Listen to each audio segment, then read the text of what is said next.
બગદાણામાં શ્રાવણ માસ દરમિયાન ભક્તો અખંડ રામધૂન ગાન કરી રહ્યા છે। બગદાણામાં શ્રાવણ માસ દરમિયાન આખો મહિનો અખંડ રામધૂન। રક્ષાબંધનની પૂનમે ભક્તો ઉમટી પડ્યા। બગદાણા ખાતે દર પૂનમે પૂનમ ભરવા આવતા ભક્તોની ભારે ભીડ ઉમટી પડે છે। એમાંય આ તો શ્રાવણ, આખો બાપાના સાનિધ્યમાં આશ્રમમાં અખંડ રામધૂન ચાલે છે, જેમાં પણ ભક્તો સહભાગી થઈ રહ્યા છે। તો આ વર્ષે આશ્રમ દ્વારા 1 લાખ વૃક્ષોના વાવેતર માટે રોપાનું વિતરણ પણ શરૂ છે, જે બજરંગદાસ બાપાની તિથિ આવે ત્યાં સુધીમાં પૂર્ણ થનાર છે।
ધામધૂમથી આ ઉત્સવ ઉજવાશે। બાપાની 50મી મહાપરિનિર્વાણ તિથિ। તો આ ઉત્સવના એક ભાગરૂપે ગુરુ આશ્રમે એક સંકલ્પ કર્યો છે કે બાપાની પરિનિર્વાણ તિથિ આવે ત્યાં સુધીમાં આપણે 1 લાખ વૃક્ષો વાવી અને એનું જતન કરવાનું છે। આ 1 લાખ વૃક્ષોમાંથી આજ સુધીમાં 65,000 વૃક્ષો રોપી અને એને જતન થઈ રહ્યું છે। બાકીના 35,000 વૃક્ષોનું વાવી અને એનું જતન કરવાનું છે ભાઈ, અને આ વર્ષમાં એ ટાર્ગેટ પૂરો કરવાનો છે। જેમ કે બાપા પણ પર્યાવરણના અનન્ય પ્રેમી હતા, એ આપ સૌ જાણો છો। અને ન જાણતા હોય તો એક ઉદાહરણ રૂપે આપણા આશ્રમ પરિસરની અંદર જે વૃક્ષો આપ જોઈ રહ્યા છો, એ સદગુરુદેવ શ્રી બજરંગદાસ બાપાની હયાતીમાં આ વૃક્ષોનું વાવેતર થયેલું છે।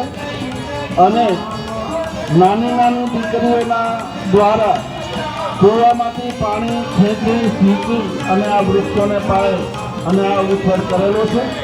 એટલે બાપાને પર્યાવરણના પ્રેમી હતા। બહુ જ ગમતો વૃક્ષો વાવવા અને એનો ઉછેર કરવો। તો ચાલો આપણે પણ સંકલ્પ કરીએ સૌ, એક વૃક્ષ બાપા કે નામ।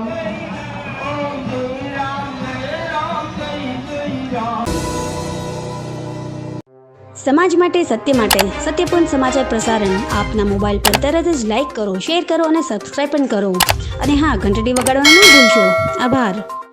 સમાજ માટે સત્ય સાથે સત્યપૂર્ણ અહેવાલ, સમાચાર તથા જાહેરાત પ્રસારિત કરવા સંપર્ક સાધો. સત્યપુંજ સમાચાર પ્રસારણ, લબ્ધિ કોમ્પ્લેક્સ, તાલુકા પંચાયત સામે, સિહોર.